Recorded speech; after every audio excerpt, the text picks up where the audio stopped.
नमस्कार दोस्तों, मैं हूं मनीष सिंह अरोड़ा। तो आज आपके लिए मैं लेके आया हूं एक नई लॉजिस्टिक पार्क की और साथ में एविएशन जो है इंडस्ट्री का, उसका ये जो सेक्टर है ये आपका 6, 7, 8 में आने वाले हैं। अभी ज़मीन का सर्वे हो रहा है। सर्वे होने के बाद में जो है ज़मीन अधिग्रहण कर ली जाएगी और उसके साथ में ही इस पर जो है डेवलपमेंट शुरू कर दिया जाएगा। सबसे बड़ी बात यह एयरपोर्ट के पास है। दूसरी बात यह है कि बिल्कुल इंडस्ट्री भी साथ में लगी हुई है। तो आ जाते हैं हम इंडस्ट्री के ऊपर, क्योंकि लॉजिस्टिक पार्क बहुत अच्छी तरीके से ये बना रहे हैं सेक्टर 6, 7, 8 में। अब इससे क्या होगा कि इससे आने वाले टाइम में यहाँ रोजगार भी बढ़ेगा, दूसरा कई तरीके के सोर्सेज और खुलेंगे। इसी तरीके से आप इंडस्ट्री में इंडस्ट्री के अंदर में सेक्टर 32 बहुत बढ़िया तरीके से ग्रो कर रहा है। कंस्ट्रक्शन का काम जारी है और यहाँ पर आपको साइज जो मिलते हैं, साइज आपको लेकर आपको छोटे में 300, 450 ये साइज है, या 595 मीटर का साइज है। फिर बाकी सारे बड़े होते चले जाते हैं। उसके अंदर में आपका 20,000 मीटर तक का भी प्लॉट है और उससे बड़ा भी प्लॉट। आज की डेट में बहुत अच्छा ग्रो कर रहा है और आने वाले टाइम में आपको पता ही है कि फरवरी में जो है टेस्टिंग शुरू हो जाएगी और जैसी टेस्टिंग शुरू हो जाएगी ये रेट्स जो हैं बहुत ऊपर जाने लगेंगे। तो इंडस्ट्री ये मान के चलिए बहुत अच्छा ग्रो कर रही है। और रह गया इंडस्ट्रियल के बाद में रेजिडेंशियल प्लॉट का, तो आप ये देखेंगे जो रेट अभी रुके हुए हैं ये फरवरी जैसे ही आएगा और जैसे टेस्टिंग होनी शुरू हो जाएगी उसके 10 से 15 दिन के अंदर अंदर में रेट अपने आप ही बढ़ने लगेंगे। तो इस चीज के लिए मैं आपको कहना चाहूंगा, अगर किसी को अभी से परचेज करना है तो अभी के अभी कर ले, वो ज्यादा अच्छा रहेगा। नहीं तो अन्यथा आपको आगे जो है बड़े हुए रेटों पर ही प्लॉट खरीदना पड़ेगा। प्राधिकरण का जो इलाका है उस इलाके से होकर पेरिफेरल भी गुजरता है, ईस्टर्न पेरिफेरल। और सबसे बड़ी बात यह है, एक तरफ मुंबई की रेलवे लाइन है और एक तरफ जो है कोलकाता रेल लाइन है। तो इन दोनों से कनेक्टिविटी अब होने जा रही है और बहुत जल्दी आपको देखने को मिलेगा कि अगर किसी दूसरी लाइन वाले को, जैसे कि मुंबई वाली लाइन वाले को कलकत्ता वाली लाइन पे जाना है, सारी कनेक्टिविटी सारी यमुना से ही होकर गुजरने वाली है। तो ये भी बहुत अच्छी चीज रहेगी। और सबसे बड़ी बात यह है कि आने वाले टाइम में आपको ये भी देखेंगे कि ईस्टर्न पेरिफेरल को इसके साथ एयरपोर्ट के साथ ही जोड़ा जाएगा, क्योंकि लॉजिस्टिक पार्क जो बन रहा है उसके लिए बहुत ही जरूरी है कि ईस्टर्न पेरिफेरल को साथ में जोड़ा जाए। सेक्टर 32 में आप देखें कितना अच्छा डेवलपमेंट हो रहा है। बिकानो आज की डेट में रनिंग कंडीशन में है और काफी जो कंपनी है, अदर्स कंपनी भी वहाँ रनिंग में है। और आज की डेट में वहाँ पर सर्विस के लिए एम्प्लॉय जाते हैं, आप जाके देख सकते हैं कितना कर्मचारी वहाँ काम कर रहा है।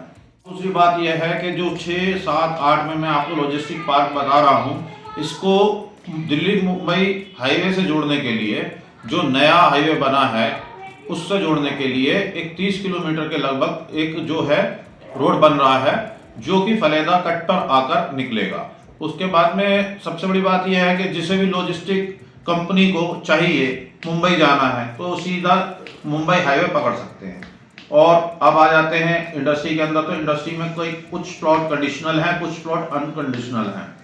इसमें आप किसी भी तरीके का काम कर सकते हैं, चाहे वुडन वर्क का हो, स्टील का हो, आयरन का हो, कुछ भी काम हो, यानी सब काम आप कर सकते हैं, कोई दिक्कत नहीं। पूर्ण सूचना ये भी है कि जो मीटिंग हो रही थी, बोर्ड मीटिंग 10 तारीख में, वो अभी डिले हो गई है। अब नेक्स्ट डेट जो आएगी वो मैं आपको सूचना दे दूंगा। और दूसरी बात मैं आपको बताना चाहता था, कई लोगों का मेरे पास ये भी क्वेश्चन आ रहा है कि हम इंडस्ट्री में क्यों इन्वेस्टमेंट करें। देखिए, इन्वेस्टमेंट वहाँ होता है जहाँ पर सबसे बढ़िया सुविधाएं, फैसिलिटीज हों। आज की डेट में इसकी कनेक्टिविटी इतनी बढ़िया होने वाली है। आप ये देखिए कि जो ग्रेटर नोएडा से सर्विस लाइन गई थी यमुना तक, उसको बढ़ाकर बिल्कुल एयरपोर्ट तक किया जा रहा है। उसके लिए 11 करोड़ रुपए जारी भी कर दिए गए हैं। तो आपको अगर ग्रेटर नोएडा से हाईवे से नहीं जाना है, ताज एक्सप्रेस वे से, तो आप सर्विस लाइन से भी जा सकते हैं। बहुत बढ़िया करके उसको डेवलप किया जा रहा है।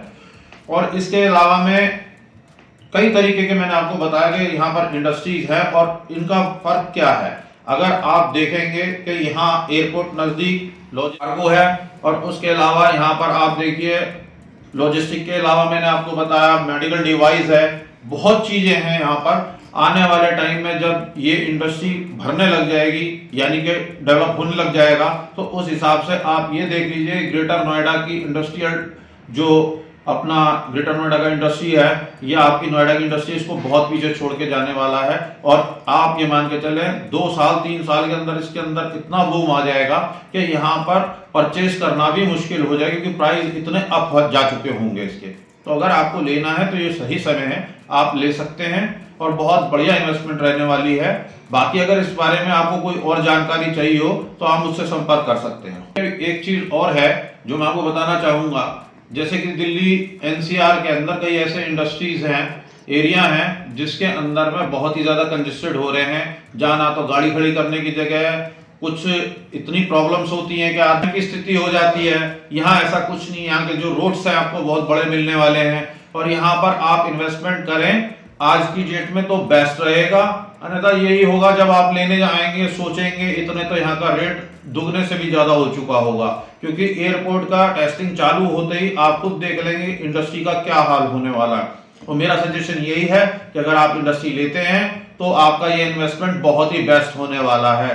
बाकी मैं आपको अगले वीडियो में जानकारी दूंगा। जितनी जानकारी अगर आपको चाहिए और भी आप मुझे कॉल कर सकते हैं। नमस्कार।